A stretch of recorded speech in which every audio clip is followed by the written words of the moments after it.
Hey guys, here we go, today's live stream, and today we're gonna talk about Gwen Stefani, Rosie O'Donnell, Ariana Grande, and Nicole Kidman. But first, I wanna ask you something. Subscribe to the channel, like this video. It's here, you can only see unfiltered news. It's not CNN, it's not MSNBC, we don't have these resources, but we have unbiased opinion you will never see anywhere else. So let's start with Nicole Kidman, what's really happening in her life, how she celebrates. By the way, today's Valentine's Day, and I'm wishing you happy Valentine's Day, everyone who's celebrating, everyone who have significant others. Nicole Kidman doesn't have anyone right now. She doesn't have any relationship, but she's still celebrating something. And it's Valentine's Day. Who doesn't know? It's basically for single women to appreciate them. It was created, I guess, by single women. So let's hear what Nicole actually said, how she feels after this massive divorce with her ex, Keith Urban. Nicole Kidman celebrates Valentine's Day following her divorce from Keith Urban. The Oscar winner gave the February 13th unofficial holiday a shout-out on Instagram, saying in a post alongside an image of herself, "Happy Galentine's," with a red heart emoji. Galentine's Day occurs the day before Valentine's Day and is meant to honor female empowerment and sisterhood. As fans know, Nicole is forging a new path forward as a single woman, following her split and subsequent divorce from country star Keith Urban. In September 2025, E! News confirmed that the two had been living apart since the beginning of summer. E! News. All I want to say is, whatever works for you. I think Valentine's Day created by these marketing firms to make people celebrate something, buy gifts. It's a huge industry that works right now. I checked reservations in a New York restaurant yesterday and today. No open spots whatsoever. So people are going to restaurants like crazy in these 2 days. So I feel for people who actually feel lonely in this day, feel like they're not themselves in this day, because, you know, it sucks when everyone's celebrating love and you're a single man or a woman.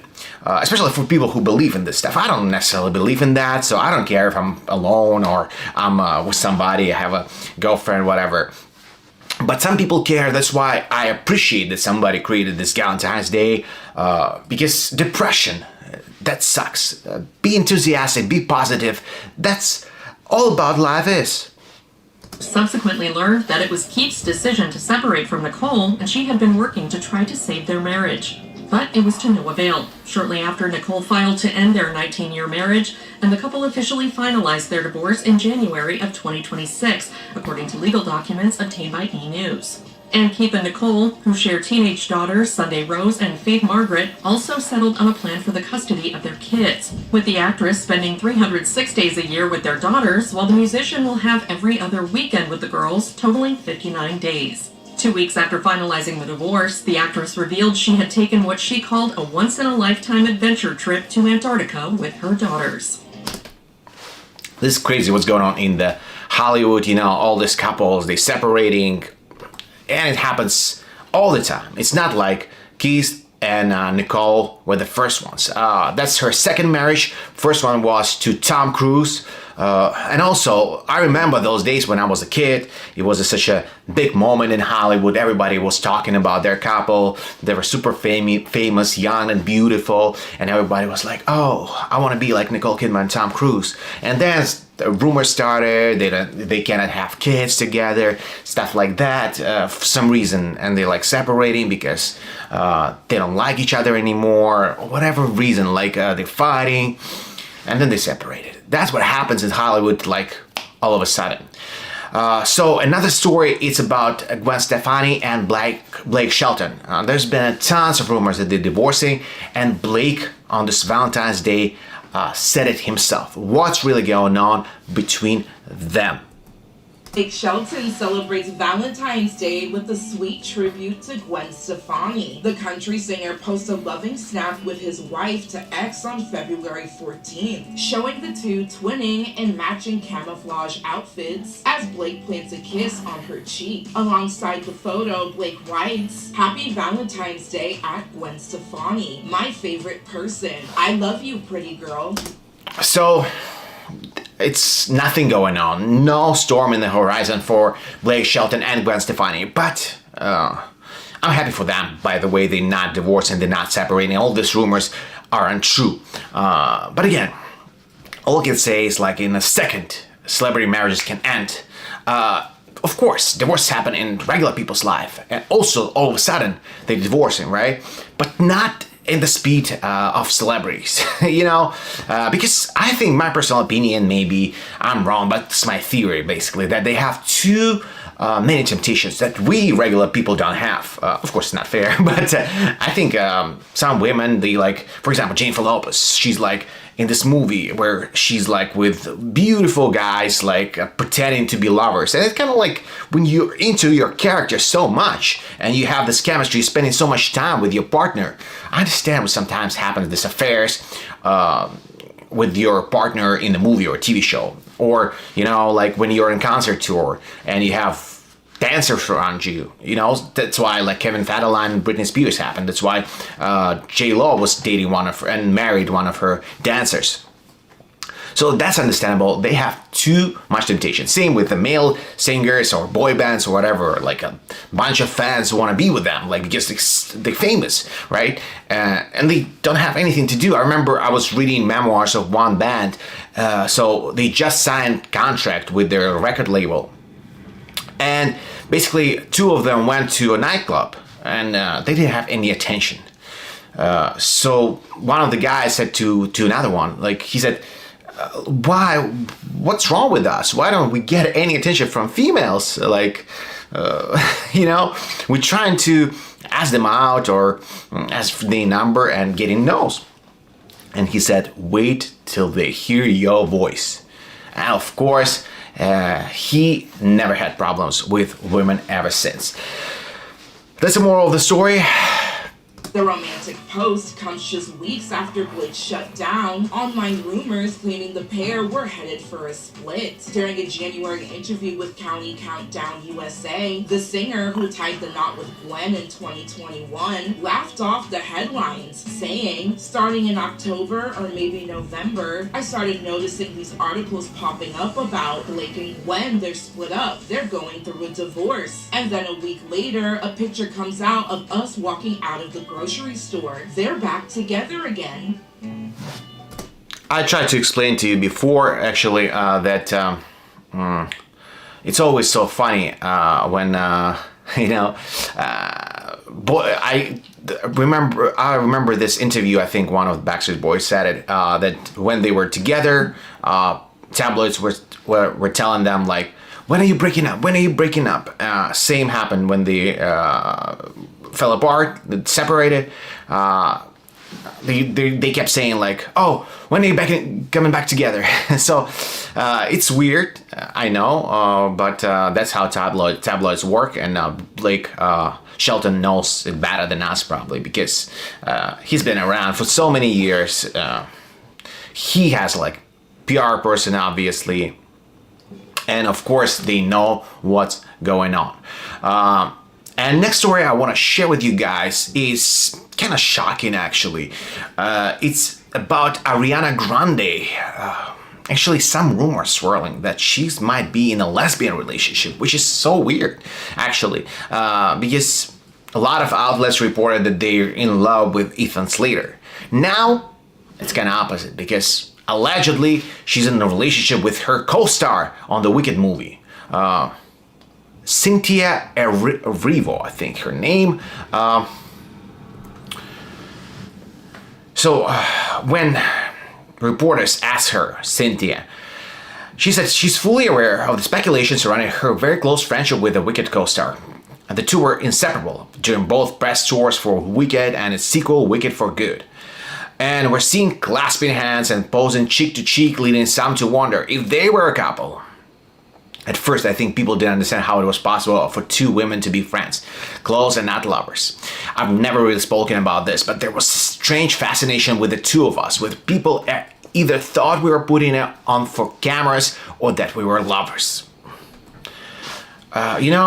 Everything's possible in the world of Hollywood. They can be lovers, they can be just friends and pretend to be lovers. I don't know, it's all about PR there. It's all about hype there.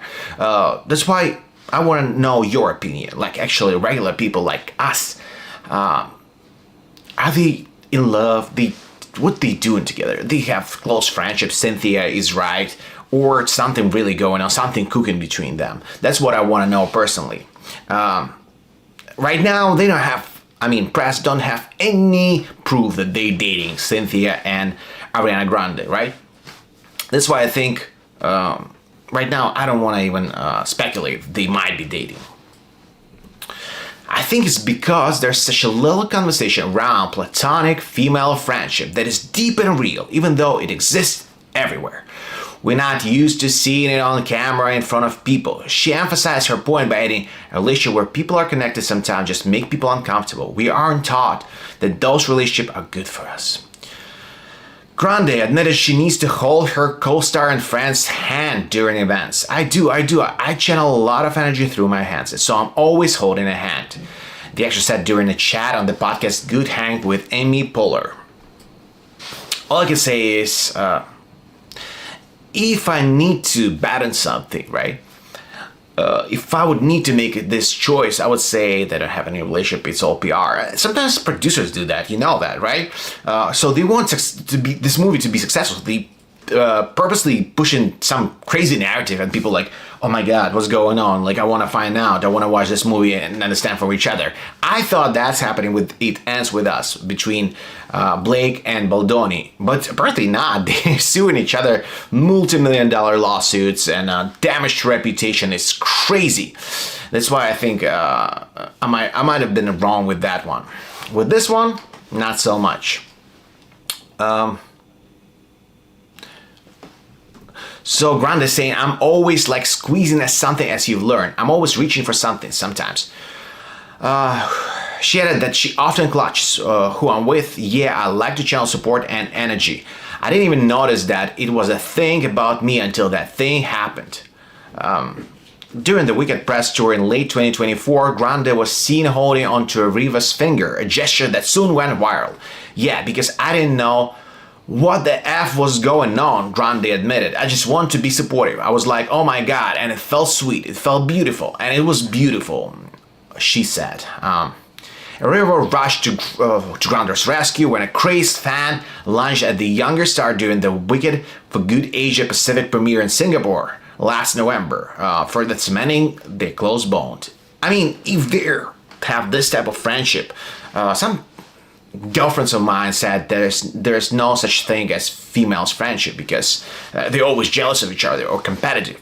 And I'm glad that in the entertainment industry, where I thought friendship cannot be possible, because it's kind of crazy what's going on in this industry.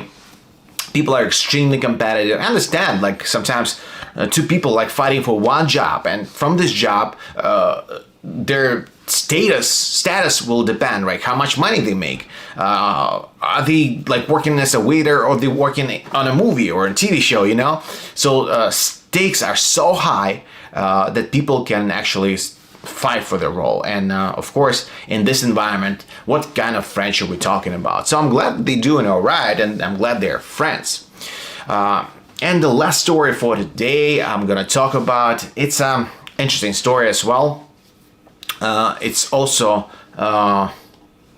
rumors that were swirling around that Donald Trump might revoke Rosie O'Donnell citizenship. I think once he said that he's gonna do that, it's not possible because she was born here. So let's not pretend that any judge in this country will side with Trump unless she committed some kind of treason, right? So Rosie said immediately after people in the USA elected Donald Trump as their 47th president, as our 47th president, she immediately said, I'm flying to Ireland. She has some Irish roots, so it was easy for her to fly to this country. That's what she did, and she actually asked for Irish citizenship. I think it never happened, so now she's planning her comeback to United States. I mean, this story happened so many times. Before, it was Ellen DeGeneres who did almost the same thing. She went to Italy, but now she's looking for a house in Cali, California. So I don't know. I like people who are sticking to their words. If Trump is a president and you promise that you don't want to live in this country because of Trump, why are you coming back, you know? Or don't say stuff like that. You can be against Trump, but don't say stuff like that. I'm leaving this country. Why would you say stuff like that? So she secretly returned to the United States on a reconnaissance mission following President Trump threats to revoke her citizenship. I recently went home for 2 weeks and I didn't really tell anyone. I just went to see my family. The comedian recently told Chris Cuomo during an appearance on SiriusXM's Cuomo Mornings. I want to see how hard it will be for me to get in and out of the country. I want to feel what it felt like. I want to hold my children again. I haven't been home in over a year. That's enough reasoning. Of course, she can go back to the United States because she is an American citizen, right?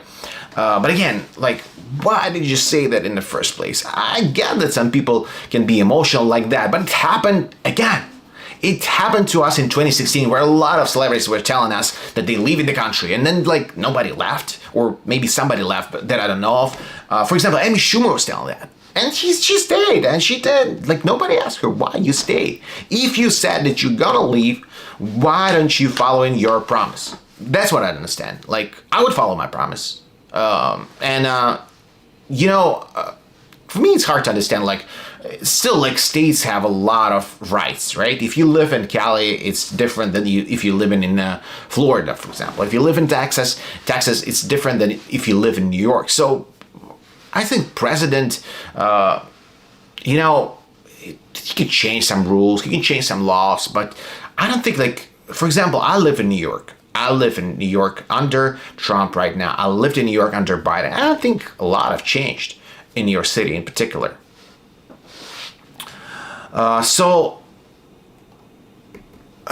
Rosie also said to Cuomo, I also wanted to make sure that it was safe for me before I brought my daughter in this summer, where we plan to spend the summertime off from schooling here with my family. She said she experienced a very different country upon her return, admitting that for a year I haven't been watching the news. I've been in a place where celebrity worship doesn't exist. She said, adding that life in Ireland gives her more balance. She also told Cuomo that she doesn't regret leaving at all. I think I did what I needed to do to save myself, my child, and my sanity. There's a feeling that something is really wrong and no one is doing anything about it. The View alum and Trump have been feuding for years, but the rift caused by opposing political views came to a head when the president took to his true social platform in July 2025 to threaten the actress's U.S. citizenship with a strongly worded screed because of the fact that Rosie O'Donnell is not in the best interests of our great country. I'm giving serious consideration to taking away her citizenship. Again, I don't know how he'll be able to pull this off. I think any lawyer will say that it's impossible because she was born here. There would be some possibility for parents who are illegals, for example. Even then, like, birthright is a criteria that in Constitution of the United States for getting a citizenship. That's why I kind of don't understand, like, why Trump said what he said. Maybe to hype a little bit. He likes to create a lot of hype around his name. Let's be honest. Let's not say and pretend that he's not doing that sometimes. Maybe because he hates Rosie O'Donnell and that's why he decided to talk like that to her. I don't know his reasoning, but I think it's impossible, and what she's trying to implement is not gonna happen.